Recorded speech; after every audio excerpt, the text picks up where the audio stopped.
Because the patriarchy is a show, books written by women don't get translated as often as books written by men. So there's an entire month dedicated to flipping the bird to the various people in the publishing industry that need to do better. I want to shout out two other creators that have made similar videos to this. Jess from Stalking Kafka and Charlotte Malloy. This is the second idea I've stolen off Charlotte this month. So I better come up with an original video idea soon, otherwise I'm in danger of just becoming a Charlotte Malloy tribute channel. I'll call myself Marlet Chaloy. I'll use an AI cutout tool so it looks like I'm filming somewhere cool, and I'll make sure that I am interrupted by some uppity member of the Poultry family. Seriously, I'll link both Charlotte and Jess's videos in the show notes. Very much worth watching their videos after you finished here. Two great channels. I'm not going to recommend you a lot of books. I'm just going to recommend you the books that I love unreservedly. The cream of the crop. And I'm going to start with a book I'm sure most of you already know about, Tender is the Flesh by Augustina Bazterrica, translated by Sarah Moses. This is a horror dystopian that is set in a world where animals have a virus. They are basically lepers and humans need to keep away from them. So people still want to eat meat and they can't eat animals. The obvious solution therefore is that humans are to be farmed. Don't worry, they're not intelligent humans like us. I love this novel because let's be honest, this sounds like it could be a real car crash of a book, but it's not, and that's because there is so much going on. Firstly, there is the vegan or vegetarian angle. We see the treatment of these humans, or as they're called, heads, and how they're slaughtered, and it's essentially identical to cows or pigs. Everything is gone through in detail. The slaughter, the breeding, the discussion around profit, what happens when something doesn't go as planned, the awareness the heads have of the situation, the actions they take to prevent what's happening to them, everything that happens to the people, and their response is taken from cattle, pigs or sheep. Bazterrica herself stopped eating meat in 2014, 3 years before the publication of this novel, and has very clearly got a strong vegan message to it. But really, that's a very small part about this. The second part is about capitalism and self-interest. I think it's completely natural for us to think if we had to farm humans, we would farm just enough, zero waste, minimum cruelty. But the world we live in is not controlled by minimizing cruelty, it's controlled by maximizing profit. It's controlled by business. And most people don't want to rock that boat. And we can see real similarities in the world we live in. For example, Nestle killing African babies in the 70s, Coca-Cola murdering union workers in the early 2000s, and the many large food companies, including Nestle and Coca-Cola, profiting off human slavery, human trafficking, and murder in the tea, sugar, coffee, chocolate, spice, seafood, and beef industries still today. Nothing is being done about the injustices of these industries. And Bazterrica is just showing us what's happening there, but in a less palatable environment. She's demonstrating the systems of control and the pressure within the system to conform. Once the status quo is created, it's very hard to change. And the last thing I think that it's talking about is propaganda. There are so many holes in this world. Anybody who knows anything about viruses know that they only jump species in very rare situations,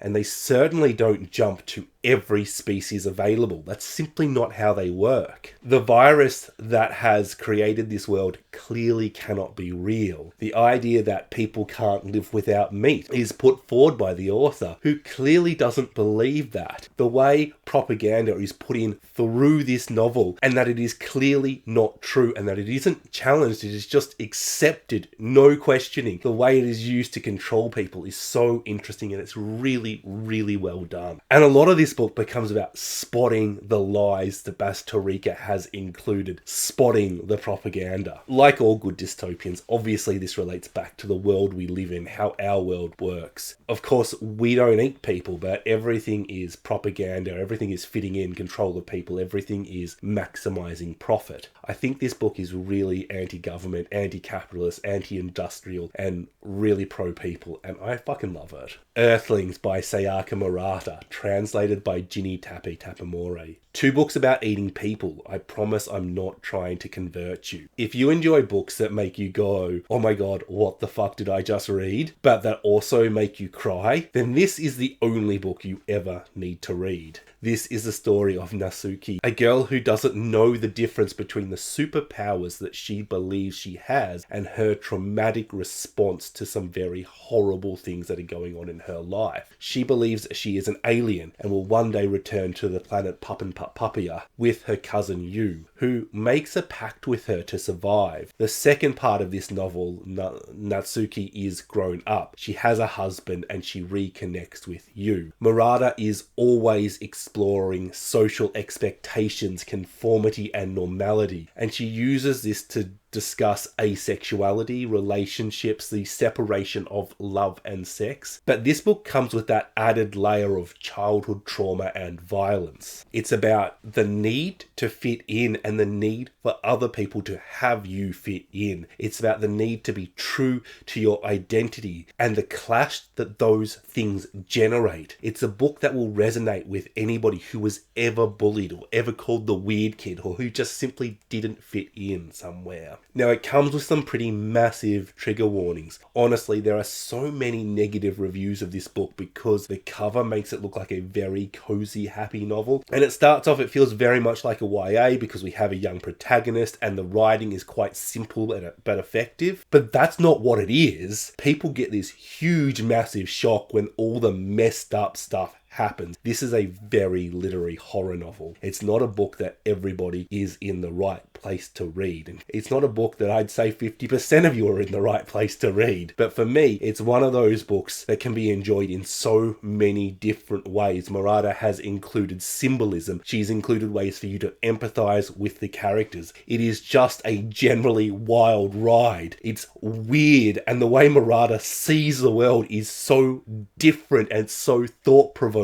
It's socially critical, and it is just brilliant. The Vegetarian by Han Kang, translated by Deborah Smith. I swear all these books are not vegan propaganda. One day a lady has a dream and decides to stop eating meat, and this causes trouble. She's expected to fit in and not cause trouble. With The Vegetarian, you can very easily see that it has themes in common with Murata's and Bastarika's novel. Kang is also writing something feminist, not that Bastarika or Murata are not. Why is young Hugh expected to conform? The patriarchal expectations are really part one of this novel. In parts 2 and 3, Kang has added in elements of mental illness, of bodily autonomy. Do we have an obligation to prevent suicide if it's what the person really wants? Talking about art, the separation of art from the artist, and rape. There is so much in this novel. It is very complex. There is a discussion for every reader. Actually, there is multiple discussions for every reader. She has created a book that you can just keep returning to, and you can keep rereading and finding new ideas and just focusing on different things. She takes your thoughts in one direction and she makes you feel comfortable with a topic, and then she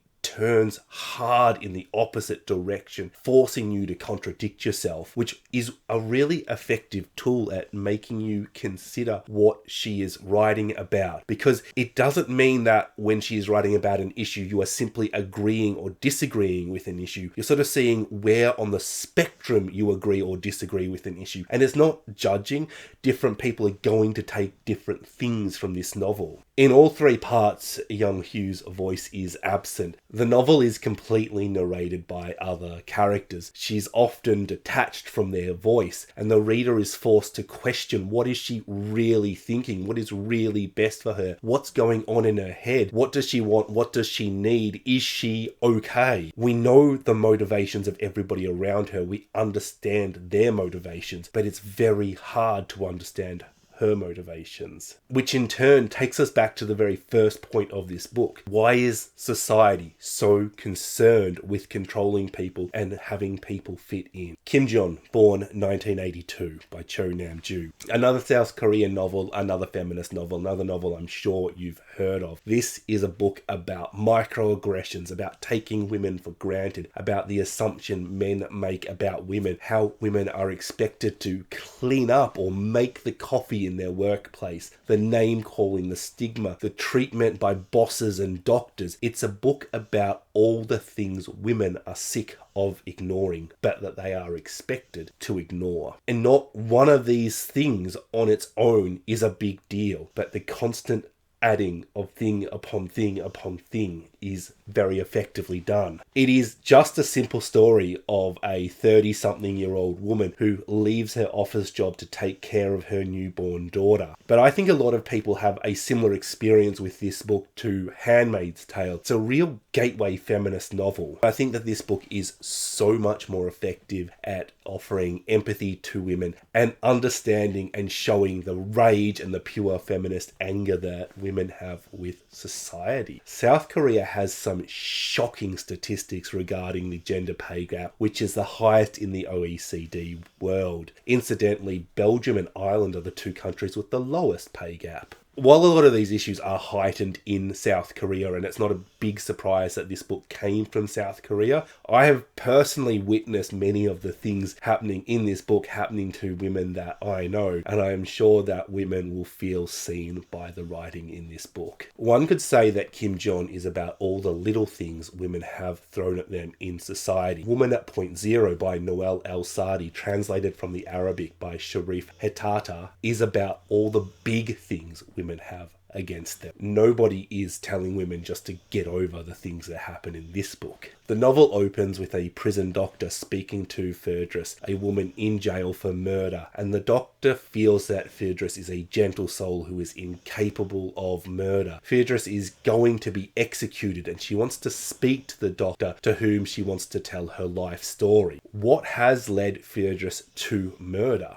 Every single man I did get to know filled me with but one desire: to lift my hand and bring it smashing down on their face. What filled her with that rage? Firdrus has had some life, and it feels like El-Sadi is looking at all the possibilities for women in Egyptian society at the time and show us the dark and very real sides of those particular lives. It's a novel full of violence towards women, full of men dominating women, controlling and abusing women. It's bleak, it's miserable, and it forces you to empathize with Firdrus, a woman who has killed somebody, to empathize with her gentle soul and her feminist rage. And at only 114 pages, it's a book you could read in a day as long as you're supplied with enough coffee, snacks, and a toasty blanket. I'm only recommending 5 books in this video. There are many other fantastic books in translation written by women, but these are my personal best of the best. They are the books that stayed with me. These are better than 5-star reads. Let me know in the comments section, what is a woman in translation book that you love? Bye bye.